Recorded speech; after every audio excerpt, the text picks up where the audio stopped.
Marcus Kane found bloodstains on the Wyoming ranch he bought for $2, but that was nothing compared to discovering someone was already living inside. And that person carried a secret that would change his life forever. The bloodstains were dried brown spots on the porch boards, not fresh, but not too old either. Could have been a few days old. Marcus crouched down and touched his finger to the stains. Ezra Hammond, the seller, seemed to have forgotten this detail. Or maybe he'd deliberately not mentioned it. When Marcus turned the door handle, he got his second shock. The door wasn't locked. Hammond had given him the keys, but the door was already open. Sounds were coming from inside. Footsteps. Slow, careful footsteps. Nobody's living there, Hammond had said. Been empty for years. But now Marcus could hear footsteps coming down the stairs. He pushed the door open and went inside. A woman appeared at the top of the wooden staircase. Mid-20s, dark hair, pale face. She wore a simple dress, but what caught his attention was the expression in her eyes. Not fear. Acceptance. As if she'd been expecting this moment for a long time. "You must be Marcus Kane," the woman said calmly. "I'm Clara Hammond." Hammond. The same last name as the seller. But Ezra Hammond had never mentioned any family. "Hammond?" Marcus asked. "Are you Ezra's daughter?" Clara said, slowly descending the stairs. "He didn't tell you about me, did he?" Marcus shook his head. He was confused. Why hadn't Ezra mentioned his daughter? And why was Clara living here? "Because," Clara went to the window and pulled back the curtain, "my father doesn't know I'm here." This created an even more complicated situation. Was Clara living here without her father's knowledge? "Why, this is quite complicated," Marcus said. Clara smiled, but there was sadness in that smile. "You haven't seen the complicated part yet, but you will soon." "Soon?" Marcus's stomach tightened. "What do you mean?" Clara was about to answer, but then they heard the sound of horse hooves in the distance. Clara immediately ran to the window and looked outside. "They came too early," she muttered. "Who came?" Clara turned to Marcus, and this time there was real fear in her eyes. "The men who are looking for me." Marcus's heart raced. "Why are they looking for you?" But Clara didn't have time to answer, because at that moment there was a hard knock on the door. "Clara Hammond," shouted a harsh voice from outside. "We know you're in there." Clara grabbed Marcus's arm. "Please," she whispered. "Tell them I'm not here." "But why? Please." Marcus walked toward the door, but hundreds of questions were racing through his mind. What did they want from Clara? And why was she so scared? When he opened the door, he found 3 men standing there. All were armed, and there was nothing friendly in their faces. "Good day," said the man in the middle. Gray-haired, big and burly. "I'm Sheriff Wilson. We're looking for Miss Hammond." "Sheriff?" Marcus was surprised. "On what charges?" Wilson smiled, but this smile wasn't sincere at all. "Theft. She stole something very valuable." "What did she steal?" "That's none of your concern," Wilson said. "Where is she?" Marcus thought, could Clara really have stolen something? But still, handing her over didn't feel right to him. "There's nobody else living in this ranch," he said. Wilson's eyes narrowed. "Are you sure?" "Because we saw her coming here." He was lying. Marcus was sure of it. "But why?" "You can search," Marcus said. "But there's only me here." Wilson looked at his men behind him. "We will search," he said. "But first I want to tell you something. Clara Hammond is a very dangerous woman. I advise you not to get involved with her." "What kind of danger?" "You're better off not knowing," Wilson said and signaled to his men. "Come on, let's look." But just then Clara's voice came from inside the house. "Marcus, help." Wilson's face changed. So she was there. The men immediately ran toward the house, but Marcus tried to stop them. "Stop," he shouted. "This is my property. Do you have a search warrant?" Wilson stopped. "We don't need one. Hot pursuit rule." "What rule?" But instead of answering, Wilson drew his gun. "Get out of the way." Marcus had to step aside. What could he do against 3 armed men? The men entered the house and Marcus followed them. Clara was standing at the top of the stairs holding a bag. "Clara Hammond," Wilson said. "Finally." "I didn't steal anything," Clara said firmly. "Yes, you did. And now you're going to give it back." Marcus was listening to their conversation, but he still couldn't understand what she had supposedly stolen. "What are you talking about?" he asked. Wilson looked at Clara and answered, "This lovely lady stole a very valuable document from banker Stevens' safe." Clara angrily replied, "That document is mine, my father's inheritance to me. Your father left you nothing because you were never born." This was a very strange answer. What did he mean? Marcus was caught in the middle. "Wait, what do you mean never born?" Wilson looked at Clara and smiled. "Tell him, Clara, or whatever your real name is." Clara's face turned white. "I'm Clara Hammond." "No, you're not," Wilson said. "Clara Hammond died 3 years ago. Who are you?" Marcus's world spun. Was Clara dead? Then who was standing in front of him? "My name is Sarah," the woman said in a trembling voice. "Sarah Mitchell." Mitchell. This name sounded familiar to Marcus. Where had he heard it? Wilson continued. "Sarah Mitchell. Wanted criminal, using false identity, fraud, and accessory to murder." Murder. Marcus looked at Sarah. Could this young woman have been involved in murder? "I never killed anyone," Sarah said. "Maybe you didn't kill directly, but you were the cause. It was your husband, wasn't it? Charlie Mitchell." Tears appeared in Sarah's eyes. "Charlie was innocent. Does an innocent man die because of you?" Marcus couldn't understand anything anymore. "Can someone explain to me what's going on?" Wilson turned to Marcus. "This woman, Sarah Mitchell, had her husband killed 3 years ago. Then she changed her identity and ran away. She stole Clara Hammond's identity because nobody knew about the real Clara's death after she died." "That's not true," Sarah cried. "Then what's the truth?" Sarah took a deep breath. "I didn't have Charlie killed. They killed him." "Who?" "Banker Stevens and his partners. Charlie had discovered their illegal operations." Wilson laughed. "Classic. Blame someone else." But Marcus was looking into Sarah's eyes. She didn't seem to be lying to him. What if she was telling the truth? "What illegal operations?" Marcus asked. Sarah opened her bag and pulled out a stack of papers. "These are Stevens' fake bank records. They were stealing the government's gold reserves." Wilson immediately jumped forward. "Give me those papers." "No." Sarah pressed the papers to her chest. "What are these papers?" Marcus asked. "Evidence that Charlie collected," Sarah said. "Stevens and his partners were stealing federal gold reserves with fake loans. Charlie discovered this when he was working as an accountant at the bank." Wilson spoke angrily. "All lies.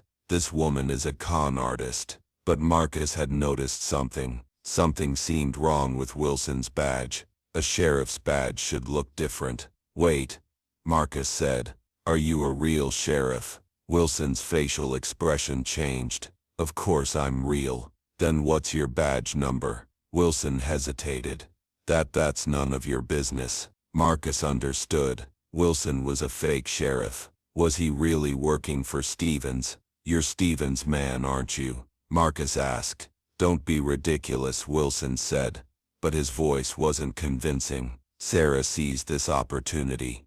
"Marcus, these men aren't real sheriffs. Stevens sent them." Wilson no longer felt the need to hide. "Fine. Yes, we work for Stevens, but that doesn't change the situation. We're taking those papers." "Never," Sarah said. Wilson pointed his gun at Sarah. "Last time I'm asking. Give me the papers." Marcus stepped forward. "Wait, this is happening in my house. Nobody can use violence here. This might be your house, but this woman is the criminal we're after. What if she's not a criminal? What if Stevens really is guilty?" Wilson turned to Marcus. "Then you become part of the problem too." The threat was clear. Marcus had 2 choices: hand over Sarah, or be in danger with her. Sarah looked at Marcus. There was pleading in her eyes, but at the same time, she was giving him the chance to make his decision. Marcus made his decision. "This woman is my guest," he said firmly, "and nobody can harm her in my house." Wilson's face hardened. "You're making a big mistake." "Maybe, but I'm doing what's right." Wilson looked at his men behind him. "We're taking both of them." The men moved forward, but then new sounds came from outside. Horse hooves and commands. "What's happening?" Wilson muttered. Sarah ran to the window. "Real sheriffs." Wilson looked in panic. "Impossible." "How?" "Because," Sarah said, smiling, "I sent a telegram before Marcus bought the ranch.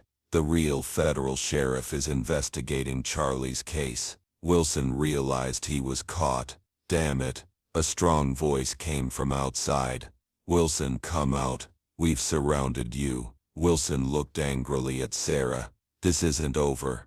But it was too late. Real law enforcement had arrived. When Federal Sheriff Jackson entered the house, he quickly understood the situation. Wilson and his men had to surrender. "Miss Mitchell," Jackson said to Sarah, "I investigated your husband's case. You were right. Stevens and his gang were stealing federal gold reserves." Sarah was relieved. Finally someone listened to the truth. Jackson turned to Marcus. "Thank you for protecting this woman. You acted very courageously." Marcus shrugged. "I did what was right." Sheriff Jackson took the papers from Sarah. "With this evidence we'll catch Stevens and his entire gang." An hour later, Wilson and his men had been taken away and Sarah's name had been cleared. Marcus and Sarah were sitting on the porch. The sun was setting, and the grasslands were turning golden. "What will you do now?" Marcus asked. Sarah thought. "I don't know. I've been running for 3 years. Now I'm free. But I don't know where to go." Marcus hesitated. Then he found courage. "You can stay here. I mean, if you want." Sarah looked at him. "Really?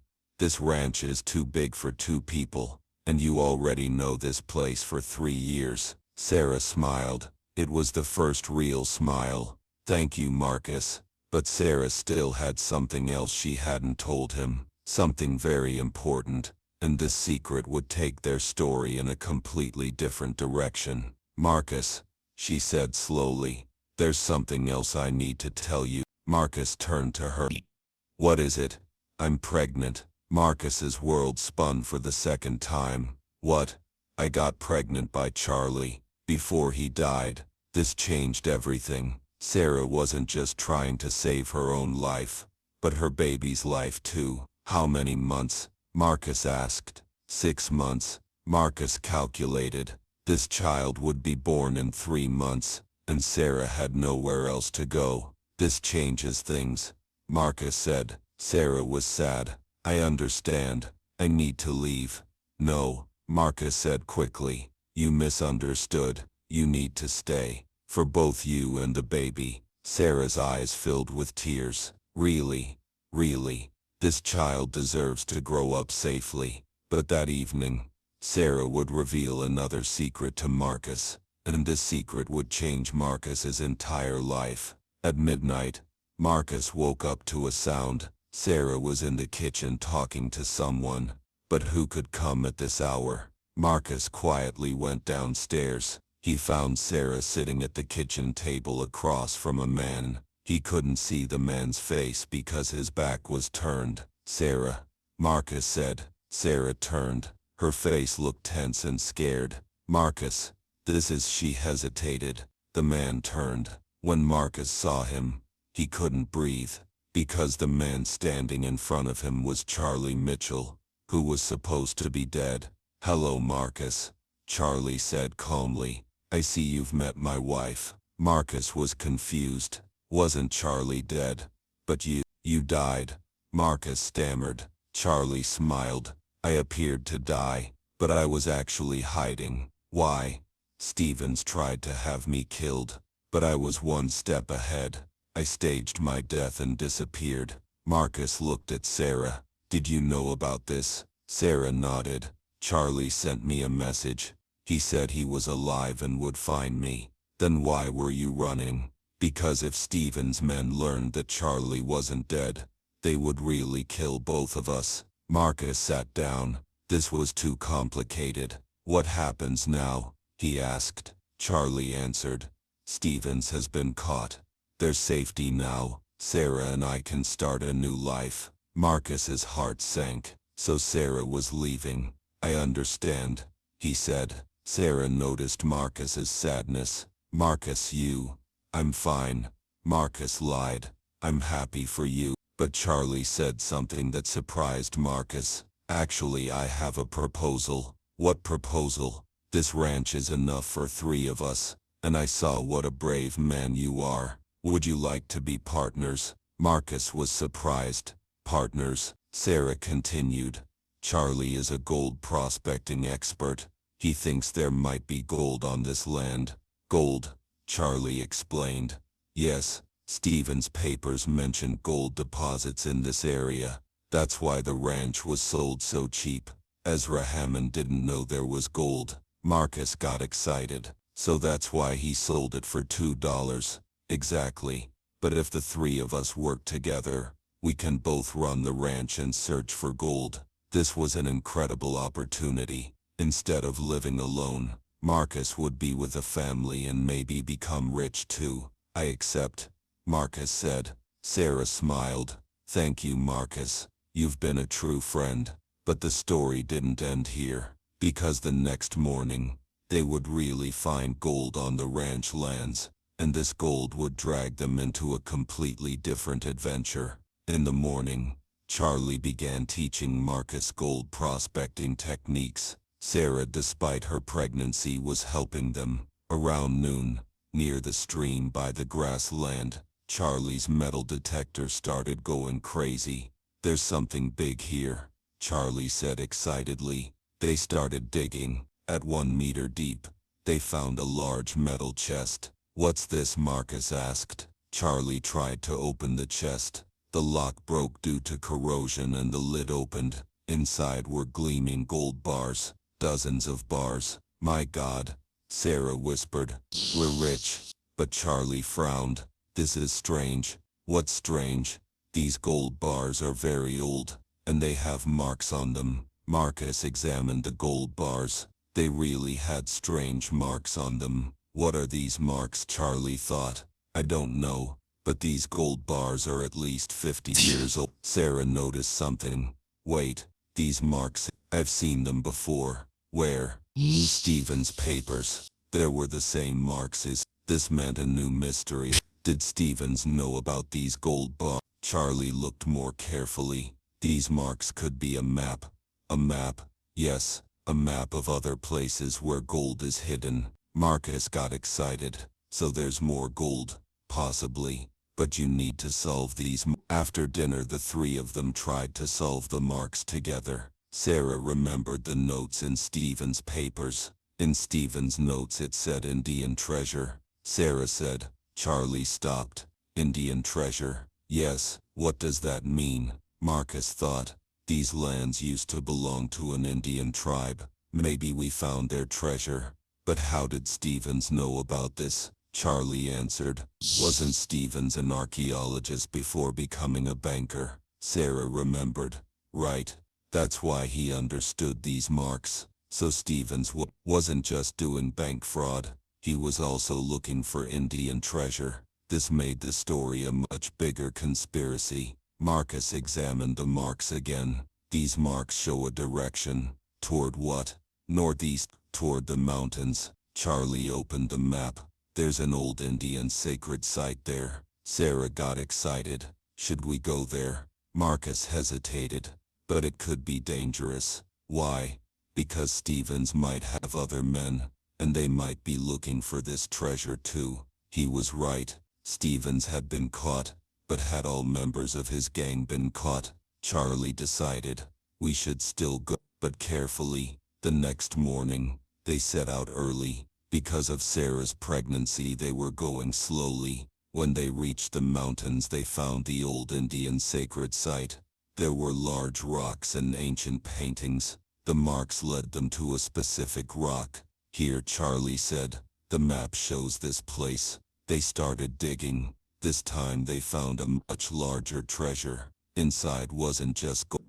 There were precious stones, ancient weapons, and most importantly, more maps. What are these maps? Marcus asked. Charlie examined them. These show all the Indian treasure locations, meaning there are 10 more treasures. Sarah's eyes lit up. We're not just rich, we're super rich. But then a voice came from behind them, hands up. When they turned, they saw 5 armed men surrounding them. The leader stepped forward. I'm Captain Reynolds. I'm Stevens' partner. Marcus's heart raced. So Stevens had other partners. Stevens is in jail, Marcus said. Reynolds laughed. Stevens was just a small fish. The real operation is under my control. What operation? The operation to collect all the Indian treasure. We've been preparing for this for years. Charlie stepped forward. These treasures belong to the government. The government doesn't even know, Reynolds said. And they won't learn either. Sarah was frightened. What do you want from us? We're going to kill you and take the treasure. Marcus found courage. Wait, I have a proposal for you. Reynolds became curious. What is it? The 3 of us can solve these maps. We can find the other treasures. If you kill it, you lose that information. Reynolds thought. Interesting. Continue. Partner with us. Let's find the treasures together. Then we'll share. Marcus gambled. 50%. To you. Reynolds talked to his men. Then he turned back. Accepted. But I have 2 conditions. What are they? First, if you try to escape, we'll kill you. Second, if you try to deceive us, we'll kill you. They have no other choice. Accepted. So Marcus, Sarah, Charlie, and Reynolds began treasure hunting together. But Marcus was forming a plan in his mind. They found the first treasure, the large gold treasure. Reynolds was very sad. Good job, he said. They found the second treasure on the 3rd day. This time, precious stuff. Reynolds was starting to trust them. His guards had become less careful. Marcus was waiting for the opportunity. On the 5th day, when they found the biggest treasure, Marcus put his plan into action. Reynolds, he said, there's too much gold in this treasure. How will we carry? Reynolds thought, my men will go to the village and bring the cart. Good idea. Reynolds sent 3 of his men to the village. He and 1 man remained. Marcus winked at Charlie. Now it was time to implement the plot. Reynolds, Marcus said, this treasure is easy. They'll just go down and get it out. Reynolds thought, you and Charlie go down. I'll wait up here. Perfect. Marcus and Charlie went down to the pit. No, Marcus shouted. Charlie pulled the rope. He to prepare the earth and rocks. At the moment, the pit fell, and Reynolds' men was trapped under it. Reynolds was surprised but quickly drew his gun. I'm going to kill you, he shouted. But Sarah was right. While Reynolds was focused on the pit, she approached from behind and knocked him unconscious with a hard rock. Marcus and Charlie came out of the pit. Good job, Sarah, Marcus said. Sarah smiled. We're a team. They rescued Reynolds' man, but he was also unconscious. What will we do with them? Charlie asked. Marcus thought, we'll hand them over to the sheriff in the village. But first we need to find the other treasure. Why? Because Reynolds has other men. If we don't find the treasures, they will. He was right. They needed to move all the treasures to a safe place. For the next 3 days, they worked without any break. They found the other 5 treasures indicated on the map. Each treasure was bigger than the previous one. In the end, they had accumulated a tremendous fortune. What will we do now? Sarah asked. Marcus thought, we should report this fortune to the government. Charlie was surprised. So, well, we fight, but it's in the and trash. Their culture should be preserved for forth to two generations. Sarah looked at Marcus with pride. You're right. We should do what's right. Charles. Only to do. But what will our share be? Marcus smiles. Small. The government will give a reward, and we already found enough gold on our own ranch. It was true. They were already rich with the first chest. They thought when they returned to the village, they handed Reynolds and his man over to the ship. They also reported the Indian trouble to the government. Federal officials came and examined the situation. Marcus was right. The government gave them a large reward, and most importantly, Sarah's baby was born healthy, a beautiful baby girl. What will we name? Marcus asked. Sarah smiled. So deep hope, because this baby was really their hope. A year later, Marcus, Sarah, Charlie, and Lots Hope were living as a happy family on the ranch. Marcus owned his own land. Sarah was free from her past. Charlie had survived, and there was growing up healthy, but life had one last surprise prepared for them. One day, a stranger came to the ranch, well-dressed, polite, but with a worried expression on his face. William Hammond, he said. Ezra Hammond's brother. Marcus was surprised. Ezra's brother, the man who sold me the ranch. Yes, and I have to tell you something very important. What is it? Dr. Hammond took a deep breath. Ezra was mush. What? Marcus was shocked. 3 days ago, he was found dead in his house, and the police say he was killed. After you moved to the ranch, Sarah stepped forward. Who could have killed him? The police suspect you. Marcus couldn't believe it. Well, Dr. Hammond explained. Because Ezra sold you the ranch very cheaply. The police think this might be a trick. What kind of trick? Maybe you deceived or forced Ezra, then killed him to silence him. This was a very serious accusation. Charlie intervened, but we had no help. We were trashing that dead. The police yet believe your album. They think the treasure still might be made up too. Marcus was confused, but we hand the treasures over to the government. The police say this could be fake evidence too. Maybe you stole the torch from somewhere else. This was ridiculous, but the police seriously considered them suspects. What do we need to do? Sarah asked. Dr. Ham answered. You need to find Ezra's real killer. Otherwise, all three of you will go to prison. Marcus thought, who would want to kill Ezra? Dr. Ham, he said. Did Ezra have enemies? Actually, he did. Who?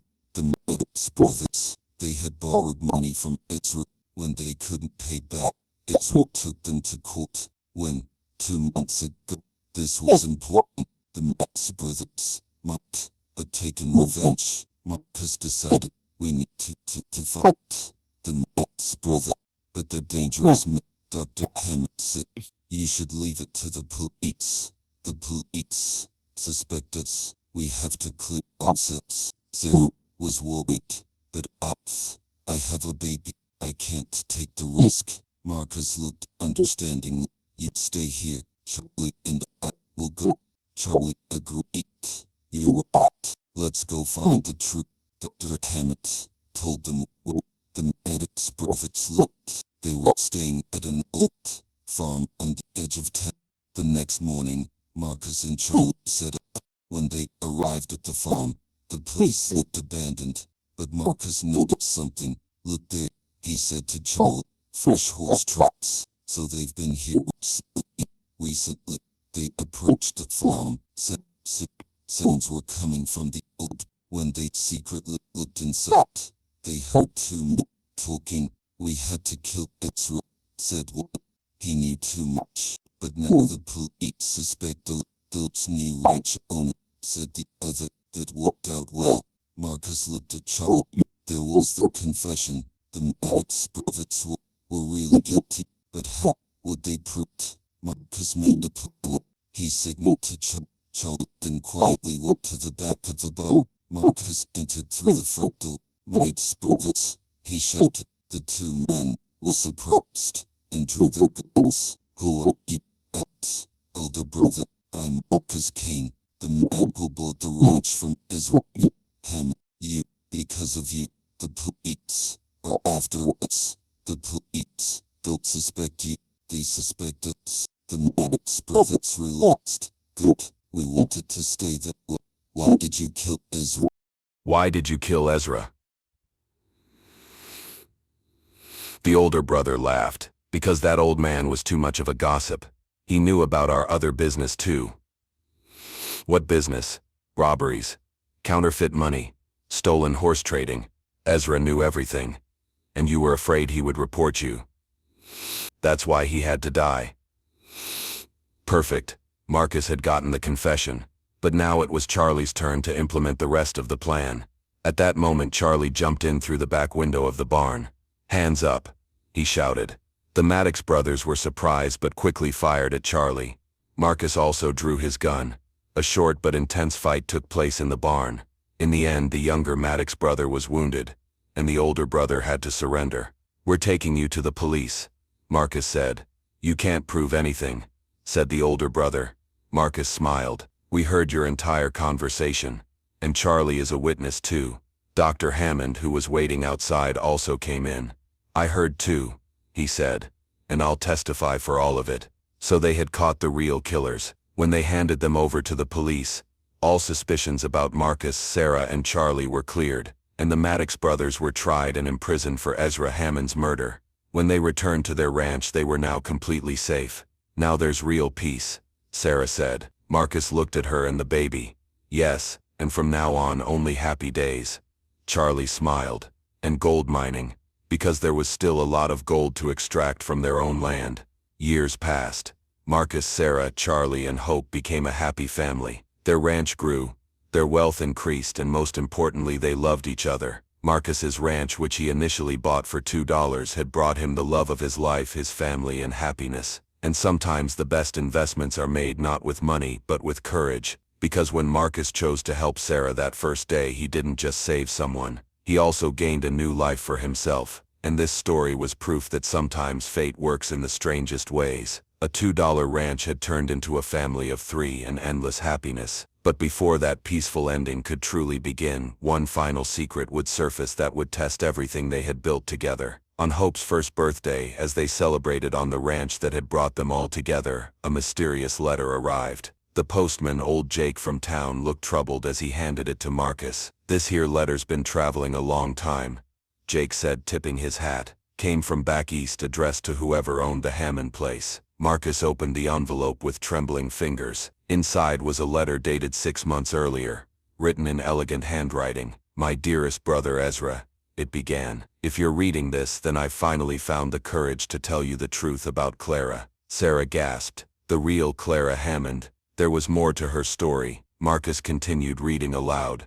Clara didn't die in an accident as we told everyone. She discovered something that could have destroyed our entire family's reputation. She found Father's hidden room beneath the old house, the one with all his journals from his days as a cavalry officer during the Indian campaigns. Charlie frowned. What does this have to do with the treasures we found? The letter revealed everything.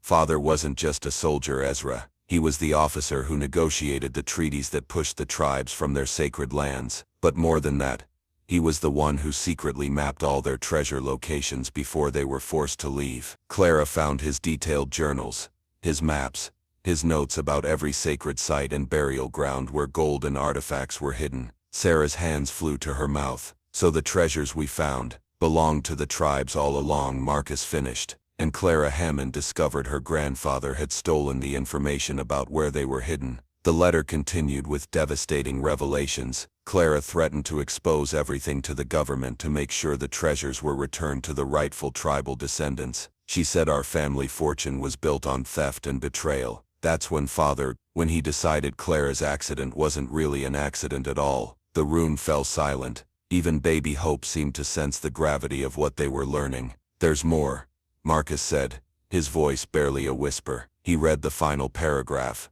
"I've lived with this secret for 3 years, Ezra. Clara's death wasn't an accident and it wasn't natural causes. Father poisoned her tea the night before she planned to go to the federal authorities. I saw him do it, but I was too much of a coward to stop him. Now Father is dying, and his last wish is that the truth dies with our family. But I can't carry this burden anymore. Do with this information what you think is right. Your guilty brother William." Dr. William Hammond, the man who had helped them solve Ezra's murder case. He had been carrying this terrible secret about his own family. Charlie stood up abruptly. "We have to find him. Dr. Hammond needs to know that we've already done the right thing with those treasures." Marcus nodded. "He's been torturing himself thinking his family's crimes were never exposed. But we already turned everything over to the government." Sarah wiped away tears. "And the tribal representatives who came to examine the artifacts, they blessed what we did. They said returning the treasures would help heal old wounds."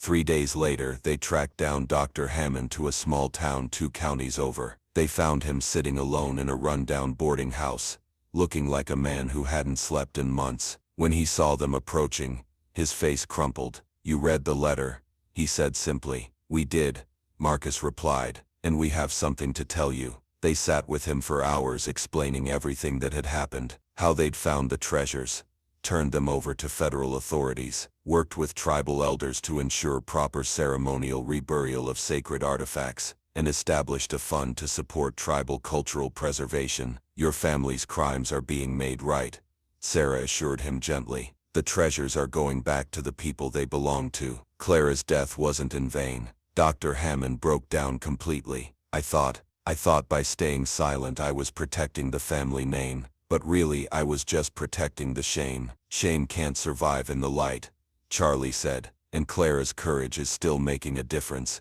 even after death." When they returned to the ranch, they found representatives from 3 different tribes waiting for them. Chief Running Bear of the Lakota, Elder Maria Crowfeather of the Cheyenne, and young Joseph Standing Wolf of the Arapaho. "We came to thank you," Chief Running Bear said, his weathered hands clasped around a beautifully carved staff, "and to offer you something." Elder Crowfeather stepped forward. "The spirits told us in ceremony that you acted with pure hearts. The ancestors are pleased that their sacred objects have come home." Joseph Standing Wolf, who couldn't have been much older than Sarah, smiled broadly. "And we want to offer you something no white family has ever received: adoption into our extended tribal family." The ceremony took place at sunset, with baby Hope gurgling happily in Sarah's arms as sacred sage smoke blessed them all. They were given new names in the ancient languages and welcomed as honored relatives. "Your daughter will grow up knowing both worlds," Chief Running Bear said, gently touching Hope's tiny hand. "She will be a bridge between peoples, just like her parents became bridges between past wrongs and future healing." As the tribal representatives prepared to leave the next morning,